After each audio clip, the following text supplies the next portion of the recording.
औज़ु बिल्लाहि मिनश्शैतानिर्रजीम बिस्मिल्लाहिर्रहमानिर्रहीम।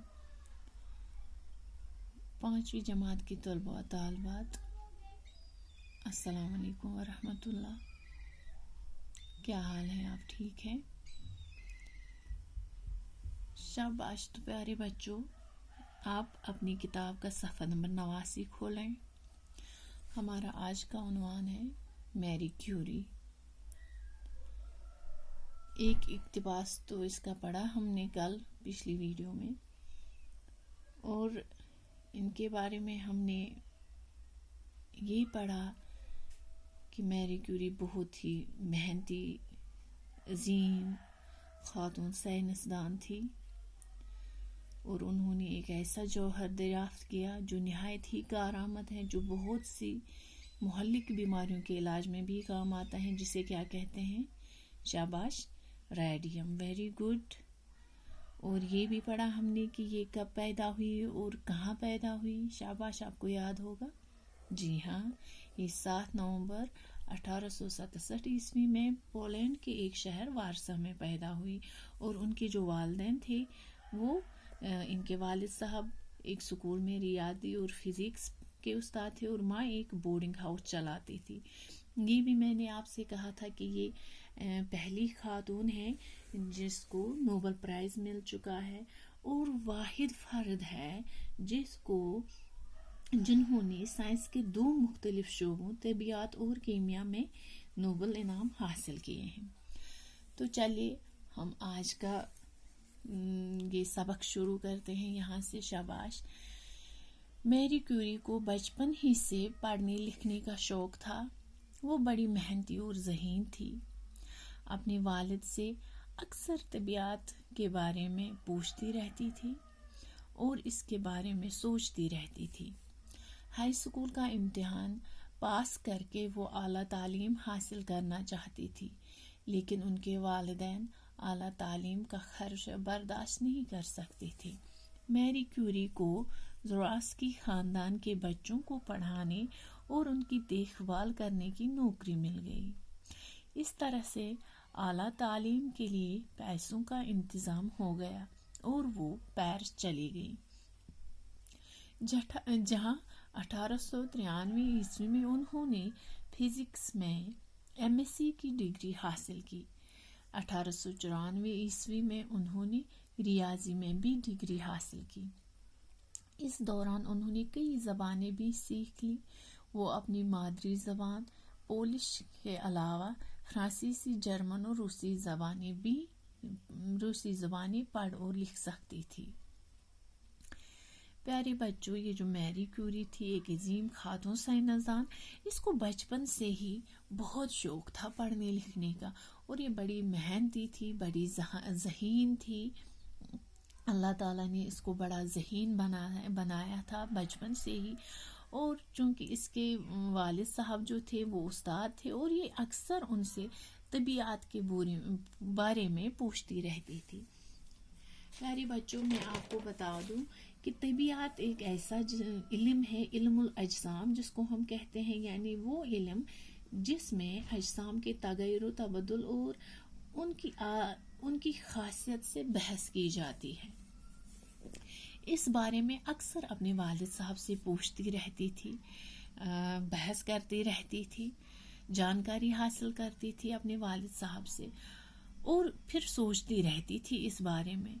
High school का इम्तिहान पास करके, यानी जब उन्होंने 10वीं जमात का इम्तिहान पास किया, उसके बाद वो इससे आगे बढ़ना चाहती थी, इससे आगे पढ़ना चाहती थी और ज़्यादा तालीम, आला तालीम हासिल करना चाहती थी। लेकिन उनके वालिदैन जो थे वो उनकी आला तालीम का खर्चा बर्दाश्त नहीं कर सकते थे, वो इसका बोझ नहीं उठा सकते थे। इसलिए मैरी क्यूरी ने क्या किया, उनको एक ख़ानदान जिसका नाम ज़ोरास्की था, वहाँ उस ख़ानदान में उनको नौकरी मिल गई, उनके बच्चों को पढ़ाने की नौकरी मिल गई और उनकी देखभाल करने की।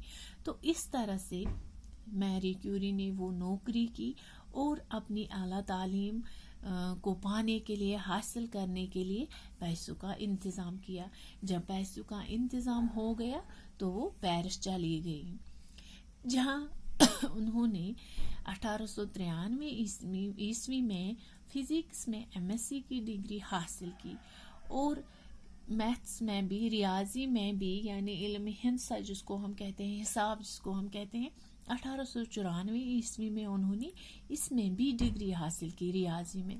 اور اس دوران یہ اعلیٰ تعلیم حاصل کرتے کرتے انہوں نے بہت ساری زبانیں بھی سیکھ لی، اور ان کی جو اپنی مادری زبان تھی، اپنی بولی تھی، جیسے آپ لوگوں کی یا ہماری مادری زبان کیا ہے، کشمیری. جی ہاں، میری کیوری کی مادری زبان کیا تھی، پولش. اور اس کے علاوہ انہوں نے اور بھی کئی زبانیں سیکھ لیں، جن میں فرانسیسی، جرمن اور روسی زبانیں تھیں. وہ ان زبانوں کو پڑھ بھی سکتی تھی اور لکھ بھی سکتی تھی. 1894 عیسوی میں انہوں نے ایک مشہور سائنسدان پیری کیوری سے شادی کی. دونوں میاں بیوی ایک ساتھ کام کرنے لگے. انہیں یورینیم کے موضوع میں دلچسپی پیدا ہو گئی. یورینیم ایک بھاری، تابکاری اور چاندی جیسا دھاتی عنصر ہے، اور اس موضوع میں انہیں بہت دلچسپی پیدا ہوئی. وہ اس پہ تحقیقات شروع کرنے لگے. کچے یورینیم سے روشنی کی کرنیں پھوٹتی ہیں، لیکن اس وقت کسی کو یہ معلوم نہیں تھا کہ یہ کرنیں کیا ہیں اور ان کا کیا استعمال ہو سکتا ہے. یعنی کچا یورینیم جو ہوتا ہے اس سے روشنی کی کرنیں پھوٹتی ہے، لیکن اس وقت یہ بات کسی کو معلوم نہیں تھی کہ ان کرنوں کا کام کیا ہے، یہ کس کے لیے استعمال ہو سکتی ہیں. ان میاں بیوی نے، میری کیوری اور پیری کیوری نے، اس پر تحقیقات کرنی شروع کی. دونوں میاں بیوی کو ان کرنوں کا راز معلوم کرنے کی دھن سوار ہو گئی، یعنی شوق پیدا ہو گیا کہ ہم یہ راز معلوم کر لیں کہ ان کرنوں کا راز کیا ہے. میری کو یقین تھا کہ ان میں ضرور کوئی ایسا جوہر چھپا ہوا ہے جس سے ابھی تک دریافت نہیں کیا گیا ہے. اس نامعلوم جوہر کو تلاش کرنے کے لیے انہوں نے ایک پرانے اور بوسیدہ مکان میں اپنی تجربہ گاہ بنا لی، جہاں وہ دونوں برسوں یورینیم پر مختلف تجربے کرتے رہے. پیری کیوری تو کبھی کبھی بہت ہی مایوس ہو جاتے تھے، مگر میری نے ہمت نہیں ہاری. یہ دونوں بیوی اس راز کو معلوم کرنے کی دھن سوار ہو گئی تھی. ان پہ شوق بڑھ گیا تھا کہ یہ راز کیا ہے. وہ بہت ہی محنت سے، بہت ہی لگن سے اس پہ کام کرنے لگے.